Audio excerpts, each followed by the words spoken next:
Bem, a graça e a paz do Senhor, eu sou o pastor Giovanni e eu tenho uma palavra de Deus para o seu coração. Nessa manhã maravilhosa que Deus preparou para nós, estamos encerrando a nossa série de estudos sobre os Salmos, né? Estamos hoje no último Salmo, glória a Deus, louvado seja o nome do Senhor, o Salmo de número 150. A partir de amanhã vamos adentrar no livro de Provérbios. Cada dia estudarmos um capítulo de Provérbios e extrairmos as principais lições, ensinamentos, princípios para abençoar o nosso coração. Sempre lembrando que a Bíblia Sagrada é inerrante, não contém erros nos seus originais, ela é infalível, ela não falha, ela é viva e eficaz e ela é toda suficiente para mim e para você. A cada manhã Deus tem um alimento diário para nossa alma, para o nosso coração, para nos alimentar na jornada dessa vida, porque a palavra de Deus, ela é a bússola do crente, a nossa regra de fé e de conduta. Eu tenho certeza que Deus vai falar com você tremendamente através do Salmo 150. É um salmo pequenininho, um dos menores salmos da Bíblia Sagrada, finalizando o saltério, o conjunto de salmos, de cânticos espirituais dos hebreus, e tenho certeza que vai ser bênção para o seu coração. Salmo 150, a Bíblia diz: aleluia, louvai a Deus no seu santuário, louvai-o no firmamento, obra do seu poder. Louvai-o pelos seus poderosos feitos, louvai-o consoante a sua muita grandeza, louvai-o ao som da trombeta, louvai-o com saltério e com harpa, louvai-o com adufes e danças, louvai-o com instrumentos de corda e com flautas, louvai-o com símbolos sonoros, louvai-o com símbolos retumbantes. E ele termina o versículo 6, finalizando essa doxologia tremenda: todo ser que respira, louve ao Senhor, aleluia. Amém? Que Deus abençoe essa palavra ao seu coração. Salmo 150. Então, o que nós podemos aprender aqui através do Salmo 150? E, primeiro, gente, o contexto desse saltério, né? Ele é o último salmo, é um ato final, né, de louvor a Deus, que coroa o livro dos Salmos. A ênfase aqui, é claro, a palavra-chave é adoração. Não qualquer adoração, mas uma adoração universal, exuberante, como resposta à revelação de Deus para o seu e para o meu coração. Qual é o propósito desse salmo, gente? Convocar toda a criação, todo ser criado, a reconhecer a supremacia, a majestade, a glória de Deus. Nós vemos que esse salmo enfatiza a centralidade do louvor na vida do crente e a centralidade do louvor também na vida da comunidade da igreja. Então, vamos detalhar agora esse salmo. Primeiro versículo: louvai ao Senhor no seu santuário, louvai-o no firmamento, obra do seu poder. Então, o primeiro destaque aqui é o santuário, né? E o firmamento. Santuário como um símbolo do lugar da presença especial de Deus. Era um templo terrestre, mas também sabemos que existe um templo celestial, né?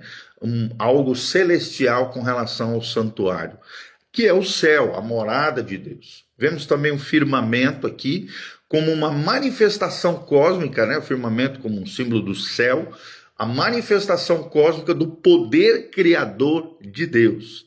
Também está lá no Salmo 19, versículo 1, fala sobre o firmamento como uma manifestação cósmica do poder criador de Deus. Vemos também a universalidade do louvor, ou seja, todas as esferas, seja terrestre, seja celestial, são convocadas a adorar a Deus. Sejam seres humanos, animais, seres criados por Deus, como os anjos, os seres angelicais, louvam ao Senhor e adoram ao Senhor. Versículo 2: louvai-o pelos seus feitos poderosos, louvai-o segundo a sua muito grande, com a sua muita grandeza. Nós vemos aqui os motivos para o louvor.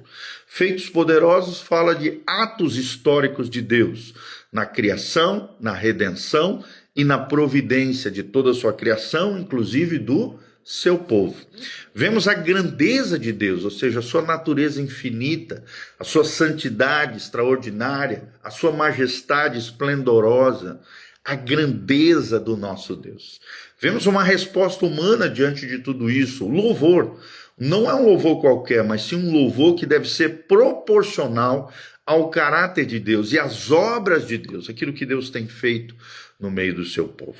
Depois vemos uma outra secção, uma outra cisão de 3 a 5, quando a Bíblia diz: louvai-o com instrumentos e dança. Louvai-o com instrumentos e dança. E daí uma diversidade de instrumentos são mencionados aqui: a trombeta, a harpa, o saltério, os símbolos, né? Tudo isso simbolizando a totalidade dos recursos humanos dedicados a Deus. Os instrumentos que são dedicados, são usados para a glória de Deus. Vemos também um princípio regulador aqui: a música no culto, ela deve glorificar a Deus e não entreter as pessoas. Isso nós vemos claramente também nas palavras de Paulo em 1 Coríntios 10, 31. E vemos também a dança aqui como uma expressão cultural. No contexto veterotestamentário, ou seja, do Antigo Testamento, a dança era uma forma de alegria santa diante do Senhor. É mencionado em 2 Samuel 6,14. Mas também no Novo Testamento o foco é na reverência e ordem do culto, 1 Coríntios 14, 40, e não, claro, bagunça, tá bom? Vemos também uma advertência aqui contra o ritualismo. Como assim, pastor? A forma, ela não pode substituir o coração. Mais importante que a forma do culto é como o meu coração está diante do culto. A adoração ela deve ser em espírito e em verdade, é o que nos ensina o Evangelho de João 4, 24. O que Deus está à procura é de adoradores, que o adorem em espírito e em verdade. E para finalizar, o versículo 6, ele termina essa doxologia, essa finalização de movimento de louvor, dizendo: todo ser que respira, louve ao Senhor. Todo ser que respira, louve ao Senhor. Nós vemos aqui a universalidade do chamado, ou seja, todos os povos, culturas, etnias, gerações são convocados a louvar ao Senhor. Nós vemos aqui uma ligação também com a grande comissão: ide por todo mundo, pregai o evangelho, batizando-os em nome do Pai, do Filho e do Espírito Santo, ensinando-os a guardar todas as coisas que eu vos tenho dito, e eis que estarei convosco todos os dias até a consumação do século. Então, vemos esse louvor universal ligado à grande comissão, ao ide de Jesus para cada um de nós. E vemos também o respirar aqui, nesse último versículo, como um símbolo de vida, como uma dádiva celestial. O propósito fundamental da existência é glorificar a Deus, assim como a respiração nos traz a existência, nos dá o fôlego de vida, o próprio Deus. Isaías 43, 7 fala que o propósito fundamental da existência humana é glorificar a Deus. Também vemos isso no primeiro capítulo de Efésios várias vezes, Paulo dizendo que nosso propósito, a nossa vida, a nossa existência é para o louvor da sua glória, tá bom? Quais são os principais temas teológicos principais do Salmo 150? Primeiro, a soberania de Deus. Toda a criação testemunha o seu domínio, o seu governo, e por isso Deus merece todo louvor e toda adoração. Vemos em segundo lugar a natureza da adoração. Deve ser centrada em Deus, não no homem. Deve combinar reverência e alegria. Reverência e alegria, como nos ensina também John Piper. Continuidade e descontinuidade no culto é outro tema, dos temas principais aqui do Salmo 150, continuidade e descontinuidade no culto, ou seja, princípios eternos de louvor devem permear nossa vida e toda a comunidade cristã, como santidade, verdade, versus as formas culturais que são transitórias, né? Os tipos de dança, palmas e detalhes, expressões externas de louvor, adoração, que daí depende das culturas e tal, claro, desde que não seja nada contrário às Sagradas Escrituras, à palavra de Deus, claro que sempre com ordem e decência, né, dentro do culto, da liturgia da igreja. Sim, são princípios eternos de louvor, características do caráter de Deus em nós e na comunidade local, e do outro lado, as formas culturais que são transitórias, né, e dependem de culturas e coisas relacionadas a isso, tá bom? Quais são as aplicações práticas do Salmo 150? Primeiro, para o indivíduo, cultivar um coração grato e adorador em todas as circunstâncias. É o que nos ensina Paulo também em 1 Tessalonicenses 5,18. Para a igreja, nós vemos que a ênfase aqui, de forma prática, é a música no culto, priorizar letras centradas em Deus e teologicamente sólidas no Senhor e na palavra de Deus. Evitar excessos emocionais ou secularização na hora do louvor da igreja, lembrando que nós estamos indo não assistir um culto, mas sim prestar um culto ao Senhor. E também proclamar a glória de Deus às nações, no Salmo 96, versículo 3. E para a cultura aqui, vemos os desafios que cada cultura tem, de tal forma que possamos filtrar na palavra de Deus e vivemos esses princípios implícitos na palavra de Deus de forma contínua, abundante, no seio da comunidade, que é a igreja, mas também em cada coração, em cada indivíduo, cada pessoa diante do Senhor, tá bom? Então, lembre-se, o grande versículo aqui é: todo ser que respira, louve ao Senhor.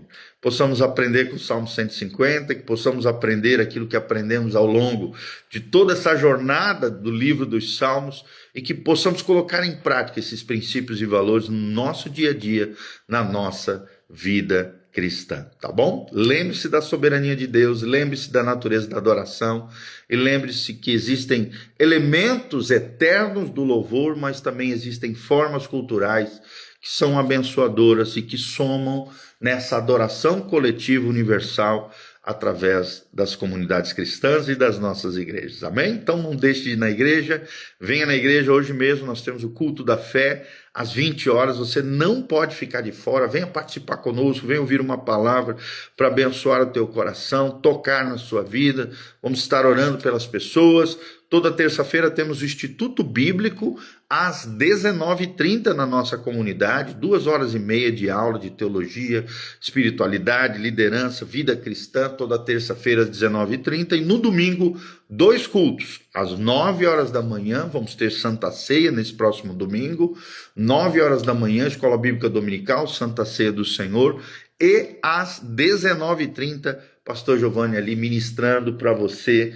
O culto da família vai ser uma bênção em nome de Jesus. Dr. Camargo, 4555, aqui no centro de Umuarama, Paraná, Igreja Casa na Rocha. Que Deus abençoe você, tua casa, tua família. Aqui no link da descrição tem todas as informações para que você possa, de alguma maneira, se conectar conosco através das nossas redes sociais. Também tem as informações, caso você sinta no coração o desejo de contribuir, de exercer generosidade, de abençoar esse ministério. Também deixe seus comentários, diga de qual cidade você está nos assistindo, o que você achou desse vídeo. E lembre-se, todo ser que respira, louve ao Senhor. Deus está à procura de adoradores, que o adorem em espírito e em verdade. Todo crente de verdade, todo verdadeiro fiel a Deus, precisa ser um adorador. Adore a Deus, não importa as circunstâncias, não importa aquilo que está acontecendo conosco, Deus é digno de ser adorado, e toda vez que adoramos a Deus em espírito e em verdade, a presença de Deus desce no nosso meio, milagres, maravilhas, sinais, prodígios, resposta de Deus e a graça de Deus é derramada sobre nós, amém? Deus os abençoe, um abração para o Vitor Pereira, o Gui Santos, a Claudinha, a Estrela Rojas, amiga querida lá do Chile, e a Amora Importe também, que estão aqui conosco. Que Deus os abençoe e vos guarde. Um ótimo dia para todos nós. Feche os seus olhos, quero terminar orando pela sua vida. Pai, nós estamos aqui diante do Senhor, diante da tua face, colocando a vida de cada irmão e irmã precioso e preciosa. Desculpa. Que estão aqui diante da tua face, diante do Senhor. Que o Senhor os abençoe, os guarde, os preserve, toque em cada um deles. Obrigado a Deus, porque com a graça de Deus, ao longo de muitos dias estivemos aqui, ensinando a tua palavra através do livro dos Salmos. Finalizamos hoje esse conjunto de estudos devocionais, pregações sobre o livro dos Salmos. O Senhor nos capacitou, o Senhor nos abençoou para que pudéssemos fazer isso, e nós te louvamos e te agradecemos de todo o coração, porque a tua palavra é maravilhosa, é viva, é eficaz, é preciosa. Por isso estamos aqui, ó Deus, te louvamos e te agradecemos, porque o Senhor é maravilhoso, a tua palavra fala conosco e transforma o nosso coração. Que possamos levantar como verdadeiros adoradores, que te adorem em espírito e em verdade. Fortalece os que estão com joelhos trôpegos, levanta aquele que está caído, cura o enfermo, sara o ferido, levanta adoradores, Pai, sara o teu povo, aviva a tua obra, manifesta o teu poder e a tua glória sobre cada um dos teus filhos. Derrama a tua unção, derrama, Pai, a tua bênção sobre eles, manifesta o teu poder, a tua glória e a tua graça sobre cada um deles. Nós te pedimos isso de todo o coração. Abençoe as famílias da nossa comunidade, da tua igreja, abençoa o teu povo, a tua casa, os teus filhos, de todos os lados. Fortalece, Pai, a tua igreja, os teus filhos, em nome de Jesus, e manifesta a tua glória, a tua graça, a tua unção sobre nós. Traz a resposta, opera o milagre, a bênção. Nós te pedimos isso em nome de Jesus, para o louvor e glória do teu nome. Amém, amém e amém. Um ótimo dia, Deus os abençoe, louvado seja o nome do Senhor. Não esquece de apertar aqui no aviãozinho, compartilhar através das suas redes sociais essa palavra e também deixar os seus comentários aqui embaixo. Que Deus os abençoe, em nome de Jesus. Amém e amém.